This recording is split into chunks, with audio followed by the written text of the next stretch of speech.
오늘 우리가 에스더 1장 3절부터 6절까지의 말씀을 함께 읽었는데, 오늘 이 말씀을 가지고 하만의 정체라는 제목으로 말씀의 은혜를 함께 나누도록 하겠습니다.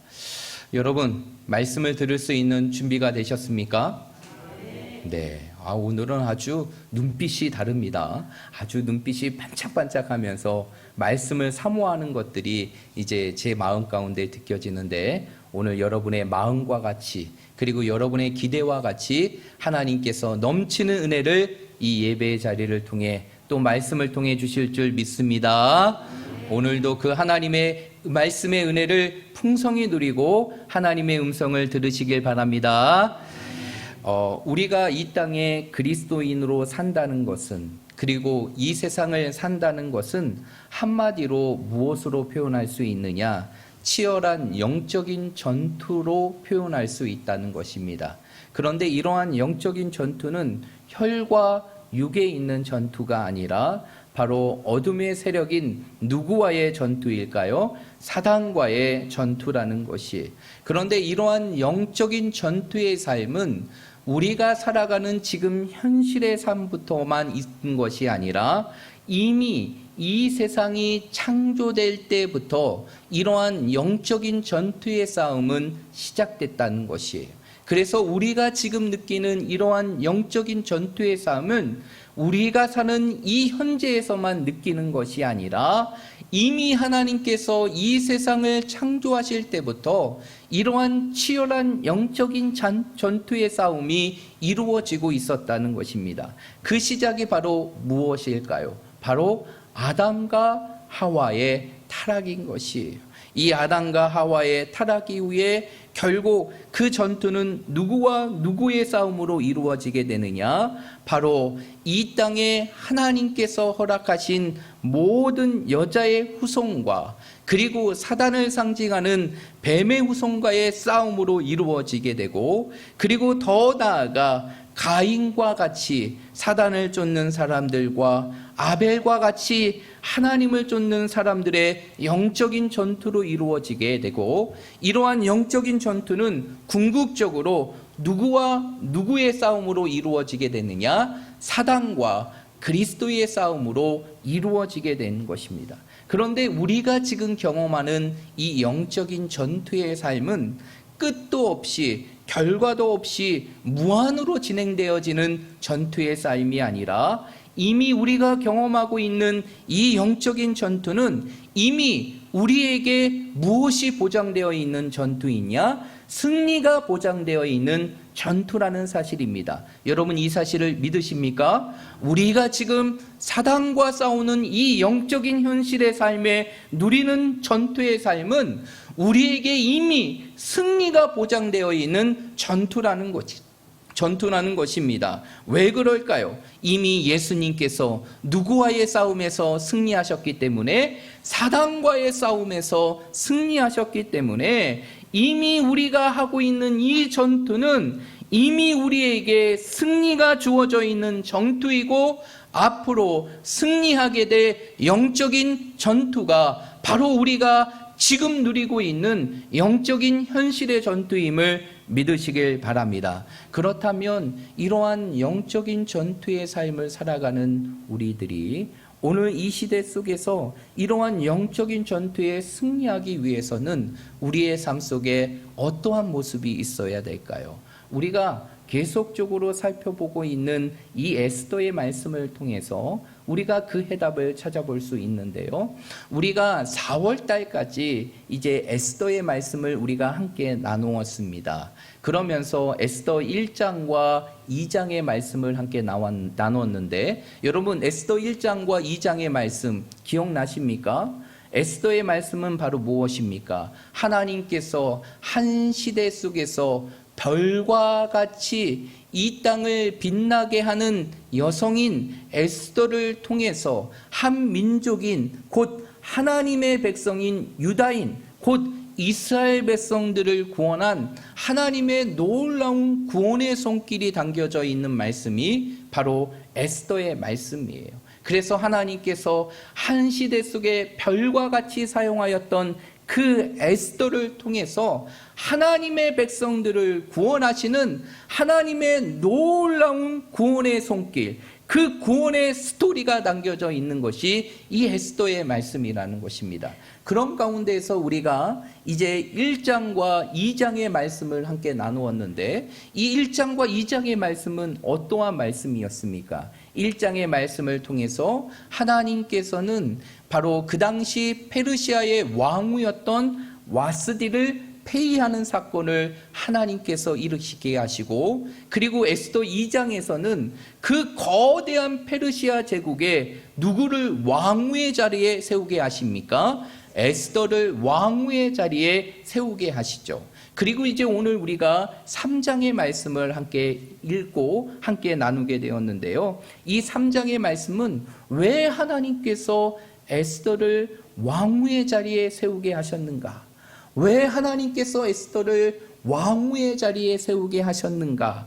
그 이유를 설명하고 있는 것이 오늘 3장의 말씀인데, 그 이유는 바로 무엇이냐? 오늘 말씀에 나와 있는 하만이라는 한 인물이 바로 유다인 전체를 말살하려고 하는 계획을 진행하고 있기 때문이라는 것입니다. 그래서 오늘 3장의 말씀은 그 당시에 페르시아에 절대적으로 왕의 신임을 받고 그 페르시아의 전체에 거대한 막대한 권력을 행사했던 그 하만이 이 이스라엘 전체, 곧 유다인 전체를 죽이려고 하는 그 계획을 준비하는 내용을 설명하고 있는 것이 에스더 3장의 말씀인데, 이러한 하만의 엄청난 계획의 시작과 원인은 어디에 있었느냐? 바로 세상의 권력에 무릎 꿇지 않았던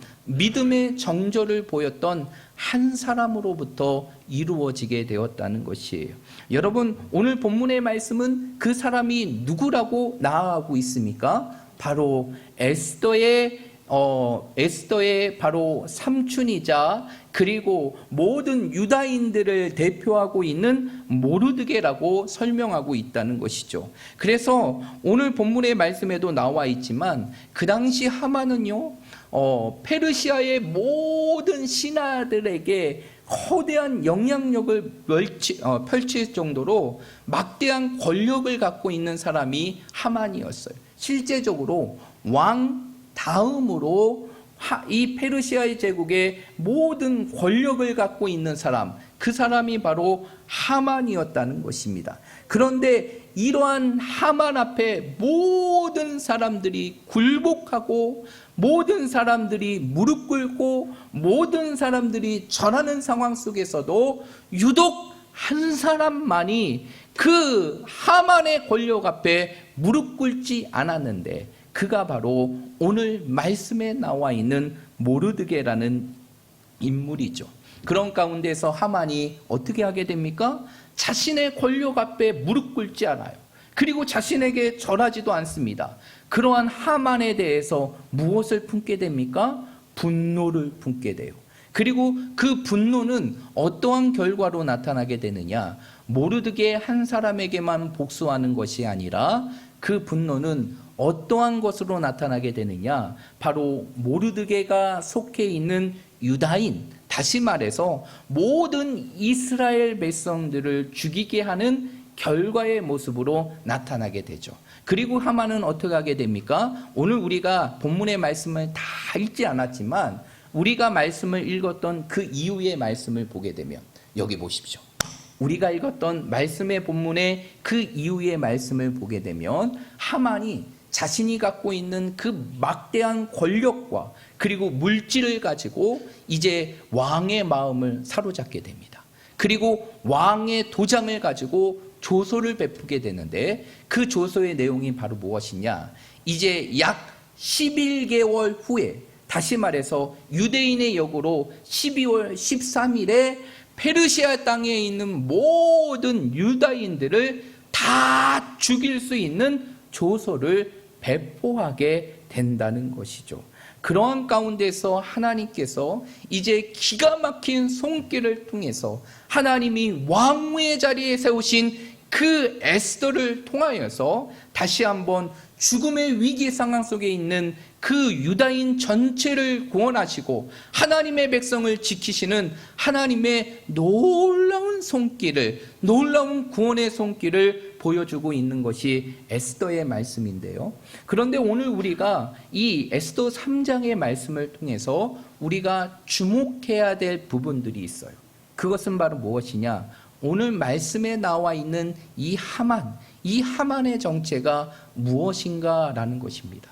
여러분, 이 하만의 모습을 보고 여러분은 하만의 정체가 무엇이라고 생각하십니까? 단순히 인간의 악한 감정으로 행하는 그냥 악인 중에 한 사람이라고 생각이 드십니까? 아니면 하나님의 거대한 계획을 말살시키고 하나님의 백성들을 죽음의 자리로 몰고 가는 사단의 계략이라고 생각되십니까?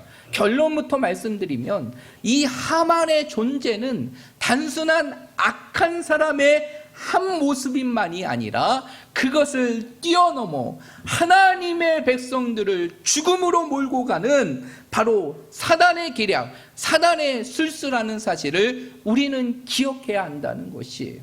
그래서 오늘 이 이 하만과 모르드게와의 이 대립은 단순히 두 사람과의 대립만이 아니라 이제 하나님과 그 하만의 배후 뒤에 있는 사단과의 영적인 대결이라는 사실을 우리가 주목하여 보아야 한다는 것입니다. 그렇다고 하면 우리가 이 하만이라는 존재가 사단의 배후에 있는 존재라는 것을 우리가 어떻게 확인할 수 있을까요? 그의 족보를 보면 확인할 수가 있어요. 우리가 오늘 우리가 읽었지만 1절의 말씀을 우리 한번 보겠습니다. 우리 1절의 말씀 한번 읽어보도록 하겠습니다. 3장 1절입니다. 시작. 그 후에 아하수에로 왕이 아각 사람 함무다다의 아들 하만의 지위를 높이 올려 함께 있는 모든 대신 위에 두니. 오늘 1절의 말씀에 보면 이 하만의 족보가 기록되고 있어요. 그런데 이 하만이 어디 사람이다 라고 말하고 있습니까? 어디 사람이라고 말하고 있죠? 아각 사람이다 라고 말하고 있어요. 여러분 이제부터 잘 들으셔야 됩니다. 이 아각 사람이라는 것이 어느 나라 민족을 의미하는 것일까요? 성경을 보게 되면 이 아각 사람이라는 것은 어느 나라의 민족임을 보여주는 것이냐? 아말렉 민족이라는 것을 보여주게 돼요. 그래서 오늘 찾지는 않겠지만 여러분들이 사무엘상 15장 8절의 말씀에 보면 바로 이 아말렉의 왕 아각이라는 단어가 나오게 됩니다. 그러면 결국 아각 사람이라는 것은 그 함무다다의 아들이었던 하만이 어느 민족 사람이었다는 것입니까?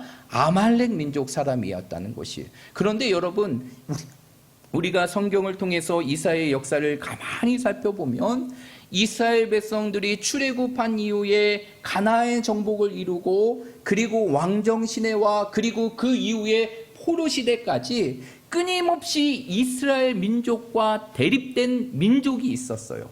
그 민족이 바로 어떠한 민족인지 아십니까? 아말렉 민족이었어요. 그래서 하나님께서는 이 아말렉 민족에 대해서 이스라엘 백성들에게 아주 놀랍고 무서운 말씀을 선포하셨습니다. 그 말씀이 어디에 나와 있느냐? 바로 출애굽기 17장 16절의 말씀에 기록되고 있어요. 출애굽기 17장 16절의 말씀을 보게 되시면 이렇게 기록하고 있습니다. 여호와께서 맹세하시기를 여호와가 아말렉과 더불어 대대로 싸우리로다 라고 기록하고 있다는 것이에요. 여러분 이 이야기는 무엇이에요? 아말렉과 누가 싸우고 있다는 것입니까? 하나님 여호와께서 싸우신대요. 그러면 결국 이 아말렉이라는 존재는 어떠한 존재일까요? 단순한 이방의 민족의 하나가 아니라 이스라엘과 끊임없이 대립했던 그 아말렉 민족은 결국 어떠한 존재를 보여주는 것이냐? 사단의 존재를 보여주는 민족이 바로 아말렉 민족이에요. 그래서 하나님께서 이스라엘이 아말렉 민족과 싸우는 것을 하나님께서 아말렉 민족과 싸우신다라는 부분으로 표현하고 있다는 것이. 그런데 성경에 대한 말씀은 여기서 그치는 것이 아니라 하나님께서 더 놀랍게 그리고 세밀하게 말씀하십니다. 그 부분들을 우리가 함께 찾아볼 텐데 신명기 25장 17절에서 19절까지의 말씀입니다. 신명기 25장 17절에서 19절입니다. 신명기 25장 17절에서 19절까지의 말씀이에요.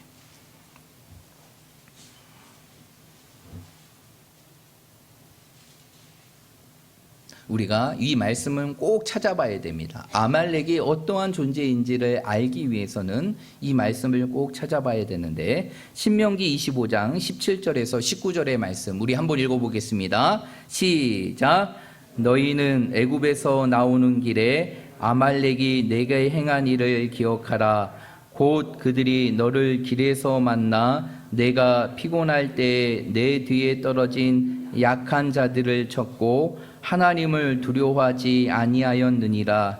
그러므로 내 하나님 여호와께서 내게 기업으로 주어 차지하게 하시는 땅에서 내 하나님 여호와께서 사방에 있는 모든 적군으로부터 내게 안식을 주실 때에 너는 천하에서 아말렉에 대한 기억을 지워버리라. 너는 잊지 말지니라. 아멘. 오늘 이 신명기 25장 17절부터 19절까지의 말씀에 보면 하나님께서는 뭐라고 말씀하시느냐, 이스라엘 백성들로 하여금 아말렉이 했던 내용들을 기억하라 라고 얘기합니다. 그 내용이 바로 출애굽기 17장에 나와 있는 이스라엘과 아말렉과의 전투의 상황이라는 것이에요. 그러면서 그 아말렉을 어떠한 존재로 표현하고 있느냐, 하나님을 두려워하지 않는 사단의 존재로 표현하고 있다는 것이죠. 그러면서 성경은, 그리고 하나님은 뭐라고 얘기하느냐, 너는 천하의 아말렉에 대한 무엇을 지워버리라? 기억을 지워버리라 라고 얘기해요. 여러분, 여기서 기억을 지워버리라는 것은 우리가 알고 있는 메모리, 그 기억을 지워버리라는 의미가 아니라 이 세상 속에서 아말렉을 반드시 진멸하라는 하나님의 명령이라는 것이에요. 이 이야기는 결국 무엇이에요? 왜 하나님께서 아말렉에게 이렇게 강력한 말씀을 행하시는 것일까요? 그것은 결국 아말렉을 하나의 이방의 민족이 아니라 하나님과 대립하는 사단의 존재로 여겼기 때문이에요. 그런데 그 아말렉의 후손으로 지금 모르드게와 유다인과 대립하고 있는 존재가 바로 누구입니까? 하만이라는 것이죠. 그러기에 하만의 정체는 바로 사단의 배후가 있다는 사실을 우리는 확인할 수 있다는 것이에요. 그런데 더 놀라운 것은 이렇게 하만과 대립하고 있는 존재, 이 모르드게가 어떠한 존재인지를 보게 되면 이러한 하만의 정체가 더 분명하게 나타나게 된다는 것이에요. 여러분, 이 에스더 2장의 말씀을 보게 되면 이 모르드게가 어느 지파 사람이고 누구의 후손인가를 분명하게 설명은 기록하고 있습니다. 그게 어디에 나와 있느냐? 에스더 2장 5절에 나와 있어요. 우리 한번 찾아볼게요. 에스더 2장 5절입니다. 에스더 2장 5절입니다. 다 찾으셨습니까? 네. 그러면 한 목소리로 읽겠습니다. 시작. 도성 수산에 있는 한 유다인이 있으니 이르는 모르드게라. 그는 베냐민 자손이니 기스의 증손이요 시므이의 손자요 야일의 아들이라. 아멘. 오늘 5절의 말씀, 2장 5절의 말씀에 보면 이 모르드게를 소개하면서 그 모르드게가 어느 지파라고 설명하고 있습니까? 베냐민 지파. 그런데 더 중요한 것은 누구의 후손이라고 설명하고 있습니까? 기스의 증손이라고 설명하고 있죠. 여러분, 기스랑 연결되어 있는 이스라엘의 왕이 있어요. 누구일까요? 바로 사울입니다. 사울이에요. 그런데 여러분, 이 사울의 통치의 내용들을 기억하다 보면 사무엘상 15장의 말씀에 보면 하나님께서 이 아말렉 민족을 진멸하시기 위해서 누구를 사용하십니까? 누구를 사용하세요? 사울을 사용하시잖아요. 그러면서 하나님께서 사울에게 뭐라고 얘기합니까? 사울이 이끄는 이스라엘 백성 모두에게 뭐라고 얘기하느냐? 이제는 너희는 아말렉 민족을 쳐서 그 모든 민족을 진멸하라 라고 얘기하죠. 그럼에도 불구하고 사울이 하나님의 명령을 지키지 못하고 자신의 눈에 좋은 것들을 내려놓고 하나님 앞에 뭐라고 핑계대게 됩니까? 하나님의 명령을 어겼음에도 불구하고 이 모든 것들을 누게 드리기 위해서, 하나님께 드리기 위해서 준비하게 되죠. 이렇게 표현하게 됩니다. 그러면 결국 사울이라는 것은 하나님께서 아말렉 민족을 위해서, 아말렉 민족을 진멸하기 위해서 하나님께서 세우신 하나님의 사람이에요. 그런데 중요한 것은 그 사울이 불순종함을 통해서 아말렉 민족의 모든 것들을 진멸하지 못하였다는 것이에요.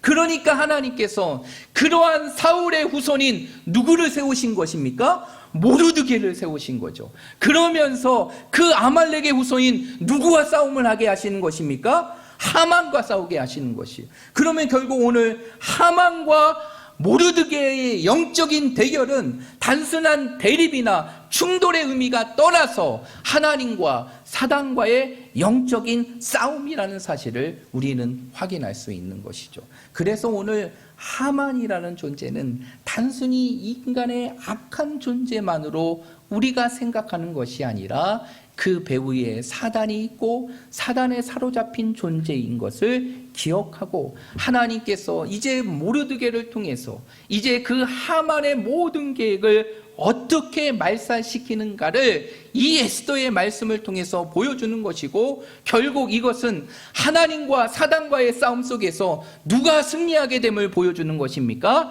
하나님이 승리하게 되심을 보여주게 된다는 것이에요.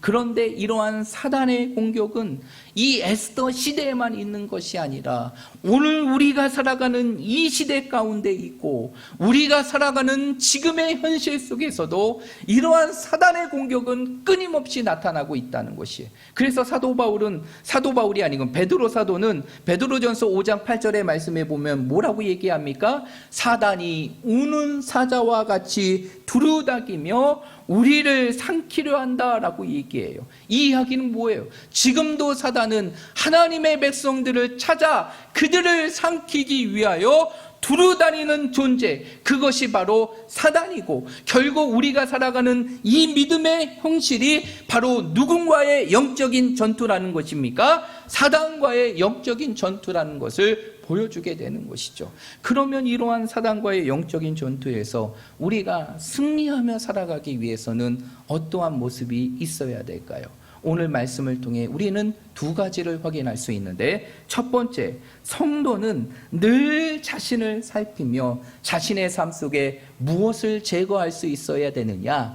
악을 제거할 수 있어야 되는 것이, 여러분, 이 악이라는 것은, 이 악함이라는 것은 결국 사단이 이 땅에 뿌려놓은 결과라는 것이에요. 그 사단은 끊임없이 우리로 하여금 악한 마음을 품게 하고 악한 행동을 하게 함을 통해 하나님으로부터 벗어나는 삶을 살게 한다는 것이죠. 그것이 바로 영적인 전쟁의 현실이라는 것이에요. 그러면 우리가 이러한 현실에 승리하기 위해서는 우리의 삶 속에서 날마다 무엇을 제거할 수 있는 삶이 되어야 되느냐? 악을 제거할 수 있는 삶이 되어야 돼요. 여러분, 오늘 모르드게의 모습을 보십시오. 모든 페르시아의 신하들이 다 하만의 권력 앞에 다 무릎 꿇습니다. 그런데 모르드게만이 무릎 꿇지 않고 절하지 않아요. 그런데 여기서 무릎 꿇는다는 게 뭔지 아십니까? 이것은 단순한 굴복을 의미하거나 단순한 인사의 차원이 아니라 경배의 차원과 예배를 의미한다는 것이, 이 이야기는 무엇이냐면 하만은 자신이 갖고 있는 권력을 통해서 세상의 모든 사람들을 자신의 무릎에 꿇게 하고 자신을 경배하게 하려고 했다는 것이, 이 모습은 결국 누구의 모습과 유사하게 됩니까? 사단의 모습과 유사하게 되죠. 여러분, 예수님께서 공생애를 시작하기 전에 40일 동안 금식하시면서 누구에게 시험을 당하셨어요? 사단에게 시험을 당하셨죠. 그때 사단이 마지막에 주었던 예수님의 시험이 무엇입니까? 천하 만물을 보여주면서 내게 절하라. 그러면 이 모든 것들을 다 너에게 주리라 라고 말하고 있어요. 여러분, 사단은요 이처럼 끊임없이 우리로 하여금 하나님을 향한 믿음을 저버리고 자신의 이름 앞에 굴복하고 경배하게 하려고 하는 것이 사단의 계획이라는 것이에요. 그러한 가운데 오늘 모르드게가 무릎을 꿇지 않았다는 것은 결국 이러한 악의 부분들에 대해서 단호하게 뭘 했다는 것입니까? 거절하고 제거하였다는 것이에요. 오늘 모르드게가 무릎을 꿇지 않았다는 것은 자신의 삶 속에서 오직 하나님만이 나의 영원한 신이시고 그 하나님만이 내가 굴복해야 될 뿐이고 그 하나님만이 내가 경배해야 될 뿐이고 그 하나님만이 내가 따라야 될 뿐이기에 그는 그 하만의 권력, 그 사단의 권력 앞에 무릎 꿇지 않게 되고 그러한 모든 유혹을 단호하게 거절했다는 것이, 결국 우리가 이 땅의 영적인 전투의 삶을 살아갈 때 우리가 반드시 해야 될 것은 바로 무엇이냐? 끊임없이 우리에게 악을 행하게 하는 그 사단의 악의 모습을 우리의 삶 속에 살피고 그것을 제거해야 한다는 것이, 여러분, 악은요 우리의 삶 속에 용서의 대상이 아닙니다. 용납의 대상이 아니에요. 우리의 삶 속에 반드시 버리고 제거하며 진멸해야 될 존재가 악이라는 사실을 믿으시길 바랍니다. 그래서 사도 바울은 데살로니가전서 5장 22절의 말씀에 보면 뭐라고 얘기합니까? 너희는 악을 어떠한 모양이라도 뭐하라? 버리라 라고 말하고 있어요. 여러분, 하나님께서는 우리에게 악을 용납하라고 말하고 있는 것이 아니라, 악을 용서하라고 말하고 있는 것이 아니라 그 악을 버리라, 제거하라 라고 말하고 있어요. 그것이 왜 그럴까요? 그 악을 우리의 삶 속에 남겨두면 그것이 결국 우리의 삶의 옴부가 되고 우리를 찌르는 가시가 되며 우리를 삼키게 하는 존재가 되기 때문인 것이, 그래서 우리가 영적인 전쟁에 승리하는 삶을 살아가기 위해서는, 이러한 사단과의 영적인 전투에 승리하기 위해서는 우리의 삶 속에 끊임없이 악을 제어할 수 있는 삶의 모습이 있어야 하는 것입니다. 여러분, 이러한 악을 용납함을 통하여서 고통의 시간을 보냈던 이스라엘의 역사의 시대가 있는데, 그 시대가 바로 무엇이냐면 사사시대입니다. 여러분, 사사시대, 왜 이스라엘 백성들이 여호수아를 통해서 하나님이 약속하신 그 거대한 가나안 땅, 그 가나안 땅, 그 꿈에 그렸던 그 가나안 땅, 그 꿈에 그렸던 그 가나안 땅을 다 차지했음에도 불구하고 왜 그 이후에 400년 동안 이스라엘 모든 백성들이 이방의 민족의 침입과 침공 앞에 고통의 시간들을 보내는 사사시대를 보내게 되었을까요? 우연일까요?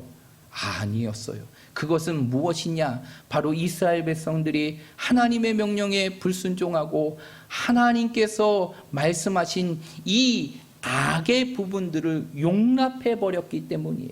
그래서 하나님께서 여호수아를 통해서 이스라엘 백성들에게 뭐라고 얘기하십니까? 가나안의 정복을 이룬 이후에 너희는 그 가나안 땅에 있는 모든 이방의 민족, 가나안의 모든 민족을 뭐하라라고 말하고 있어요? 진멸하라. 그리고 그네를 다 쫓으라라고 말하고 있어요. 그런데 사사기 1장의 말씀을 보십시오. 사사기 1장의 말씀을 보게 되면 그 이스라엘 백성들이 하나님의 말씀을 지키지 못하고 그들의 삶 속에 가나안의 민족을 그대로 두게 됩니다.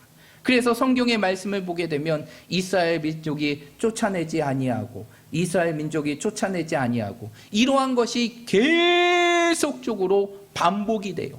그러면 결국 이스라엘 백성들이 하나님이 말씀하신 악을 용납해버리고 그 하나님의 말씀대로 행하지 않음을 통하여서 결국 그것이 그 이스라엘로 하여금 올무가 되고 가시가 되어서 40년 동안의 고통의 시간으로 나타나게 되는 것이에요.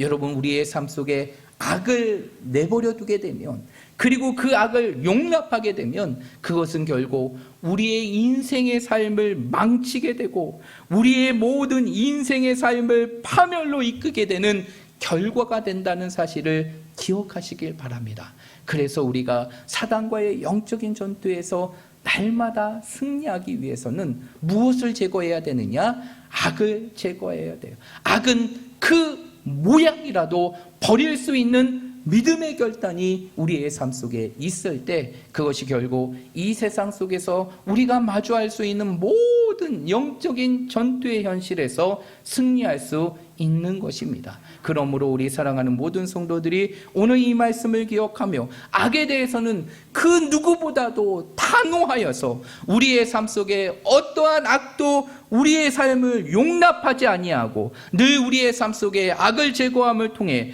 영적인 전투에서 승리하게 하시는 하나님의 은혜와 축복을 누리며 살아가는 우리 모든 믿음의 성도들이 되시기를 주님의 이름으로 축복드립니다. 두 번째로 우리가 영적인 전투에서 승리하기 위해서는 우리의 삶 속에 악을 제거할 뿐만 아니라 우리의 삶 속에 누구의 이름으로 나아가야 되느냐? 예수의 이름으로 나아가야 되는 것이에요.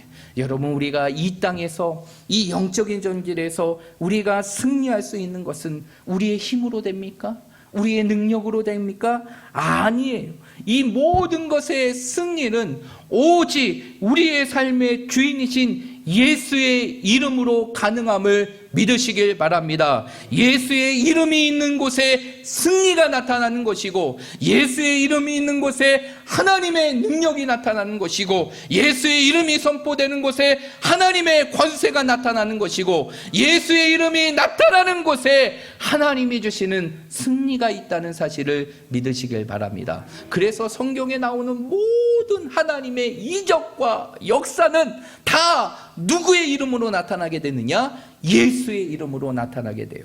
여러분, 그게 대표적인 사건이 바로 무엇이냐면 사도행전 16장에 나와 있는 사건이에요. 여러분, 사도행전 16장의 말씀에 보면 사도 바울과 실라가 이제 2차 전도 여행을 떠나죠. 그 2차 전도 여행을 떠나는데 원래 자신들이 가고자 하는 소아시아로 못 가고 성령이 그 모든 것을 막으심을 통해서 어느 지역으로 가게 됩니까? 유럽으로 가게 돼요. 그 유럽으로 갔는데 첫 번째 간 곳이 바로 무엇이냐면 바로 마게도냐의 첫 성이었던 빌립보에 가게 됩니다. 그리고 그 빌립보에서 어떠한 일을 사도 바울이 경험하게 되느냐? 바로 귀신 들린 여종을 통해서 자신의 이익을 취하는 주인의 모습을 보게 돼요. 그런 가운데서 사도 바울이 그 귀신 들린 여종을 불쌍히 여겨서 그 여종의 귀신을 쫓아내게 합니다. 그런데 그 여종의 귀신을 무엇으로 쫓아내게 됩니까? 예수의 이름으로. 우리 한번 살펴볼까요? 사도행전 16장 18절의 말씀이에요. 사도행전 16장 18절의 말씀. 사도행전 16장 18절의 말씀. 우리 다 찾으셨으면 한 목소리로 읽도록 하겠습니다. 16장 18절입니다. 시작. 이같이 여러 날을 하는지라 바울이 심히 괴로워하여 돌이켜 그 귀신에게 이르되 예수 그리스도의 이름으로 내가 내게 명하노니 그에게서 나오라 하니 귀신이 즉시 나오니라. 아멘. 오늘 이 말씀을 보게 되면 결국 그 여종 안에 있던 그 귀신을 내어쫓는 능력은 결국 누구의 이름이었다는 것입니까? 예수의 이름이었다는 것이요. 여러분, 예수의 이름 앞에 모든 사단은 굴복하는 것이고, 모든 사단은 쫓아가는 것이고, 모든 사단은 물러가는 것임을 믿으시길 바랍니다. 우리가 이 시대 속에서 영적인 삶 속에 승리할 수 있는 것은 오직 예수의 이름을 선포하고 그 이름으로 살아가는 것이에요. 여러분, 사도행전 3장의 말씀에 보면 아주 중요한 사건이 나타나게 되죠. 그것은 바로 무엇이냐? 베드로가 성전 미문에 있는 안진뱅이를 고치는 사건이에요. 여러분, 그 사건 기억나십니까? 그런 가운데서 베드로와 요한이 기도를 마치고 성전에서 내려오게 되죠. 그런데 그 성전 미문에 앉아있던 그 안진뱅이, 한 번도 일어나지 못했던 그 안진뱅이, 평생 안진뱅이로 인생의 삶을 살았던 그 안진뱅이가 그 사도 바울을 바라보게 됩니다. 무엇을 얻을 게 있을까? 그랬을 때 사도 바울이 그 안진뱅이를 향하여 놀라운 선포를 하게 되죠. 그 선포의 말씀이 사도행전 3장 6절에서 8절까지의 말씀이, 우리 한번 읽어보겠습니다. 사도행전 3장 6절에서 8절까지의 말씀입니다. 사도행전 3장 6절에서 8절입니다. 시작. 베드로가 이르되 은과 금은 내게 없거니와 내게 있는 이것을 내게 주노니 나사렛 예수 그리스도의 이름으로 일어나 걸으라 하고 오른손을 잡아 일으키니 발과 발목이 곧 힘을 얻고 뛰어서서 걸으며 그들과 함께 성전으로 들어가면서 걷기도 하고 뛰기도 하며 하나님을 찬송하니 아멘. 오늘 이 안진뱅이를 일으키는 이름이 무엇이에요?